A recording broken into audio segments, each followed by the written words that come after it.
Guys, welcome back to Spooky World. So guys, आज हम लोग सुनने वाले हैं एनाबेल द हॉरर स्टोरी की कहानी।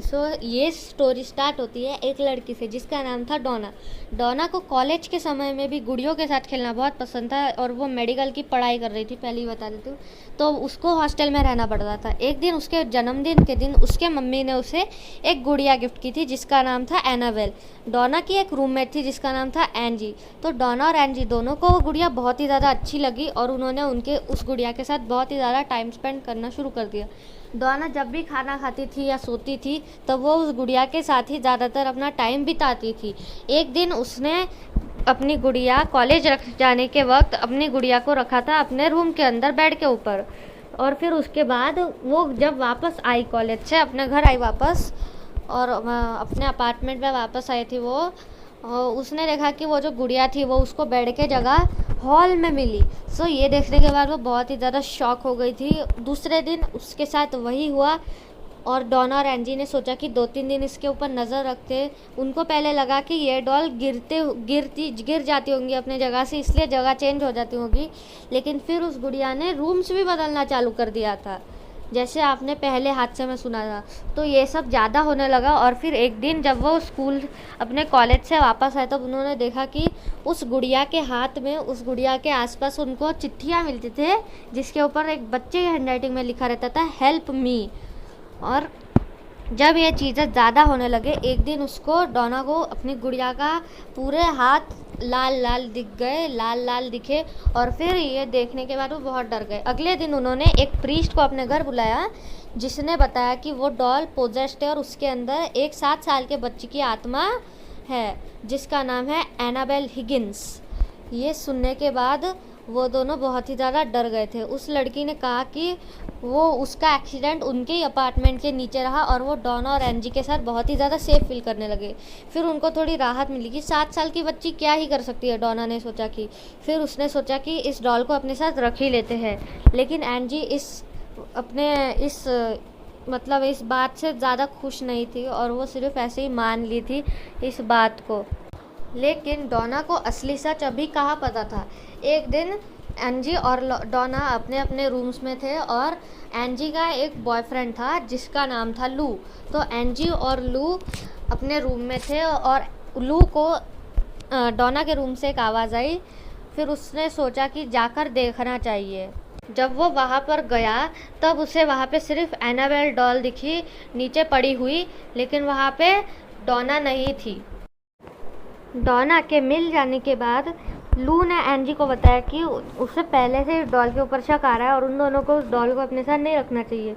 लेकिन वो दोनों भी कहाँ मानने वाले थे, उन्होंने उस डॉल को तो भी रखा।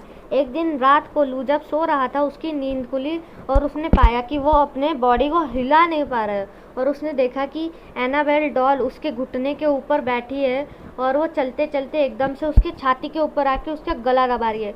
कैसे तो भी लू की रात बच गई और सुबह उठने के बाद उन तीनों ने मिलके एक paranormal experts Ed Lorraine Warren, जो कि आज के मशहूर पैरानॉर्मल एक्सपर्ट्स है, उनको बुलाया।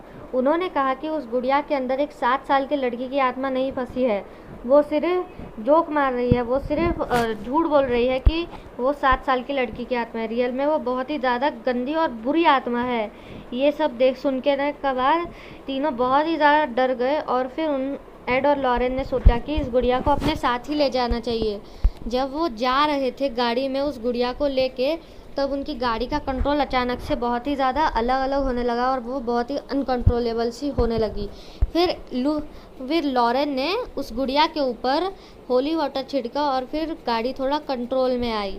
फिर उसके बाद वो कैसे तो भी घर पहुंच गए और उन्होंने पहले 2-3 दिन तो उसको अपने एटिक में ही रखा। एड और लॉरेन ने उसको एटिक में ही रखा। फिर उसके बाद उन्होंने उसके लिए एक बॉक्स बनवाया, वुडन बॉक्स, और फिर एनाबेल गुड़िया को उस वुडन बॉक्स में रख दिया और वहाँ पे लिख दिया कि इस डॉल को कोई हाथ नहीं लगाएगा, जिसे कोई नहीं खोलेगा। जब उन्होंने उसे म्यूज़ियम में रखा था, उस बॉक्स को डॉल के साथ म्यूज़ियम में रखा था, तब वहाँ पे एक लड़का और एक लड़की आए थे। लड़के ने उस गुड़िया का बहुत ही ज़्यादा मजाक उड़ाया था जिसकी वजह से फिर लड़का और लड़की वापस चले गए वहाँ से। फिर अचानक से उनको ऐसे खबर आई कि वो लड़का और लड़की का एक्सीडेंट हो चुका है, और उसमें एक बहुत ही ज़्यादा चौंका देने वाली बात एड और लॉरेन को पता चली कि लड़की को कुछ नहीं हुआ था, लड़की को एक घाव भी नहीं लगा था, लेकिन लड़का मर चुका था उस एक्सीडेंट में। ये सब सुनने के बाद उनको पता चल गया कि ये वाला जो पूरा हादसा है वो एनाबेल का है।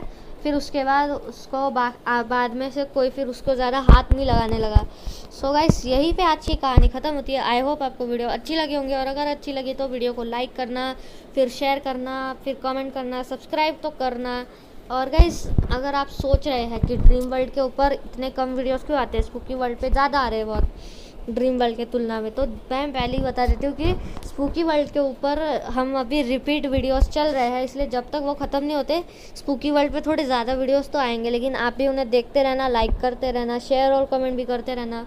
और गाइस, अगर ड्रीम वर्ल्ड पे हो गए 50 सब्सक्राइबर्स तो हम लोग एक डेडिकेटेड वीडियो बनाएंगे स्पूकी वर्ल्ड्स के ओल्ड वीडियोस के ऊपर, इसलिए जल्दी से जाके ड्रीम वर्ल्ड को सब्सक्राइब कीजिए। और जैसे 50 मिलियन फ्रेंड्स हो जाएंगे, 50 फ्रेंड्स हो जाएंगे, मिलियन तो दूर की बात है, 50 फ्रेंड्स जैसे हो जाएंगे हमारे, हम लोग बनाएंगे reacting to my old videos of old Spooky World के, इसलिए जल्दी से जाके चैनल को सब्सक्राइब कीजिए। ड्रीम वर्ल्ड स्पूकी वर्ल्ड पे भी चैनल सब्सक्राइब कीजिए, और फिर इसी के साथ मिलते हैं अगले वीडियो में। तब तक के लिए बाय बाय।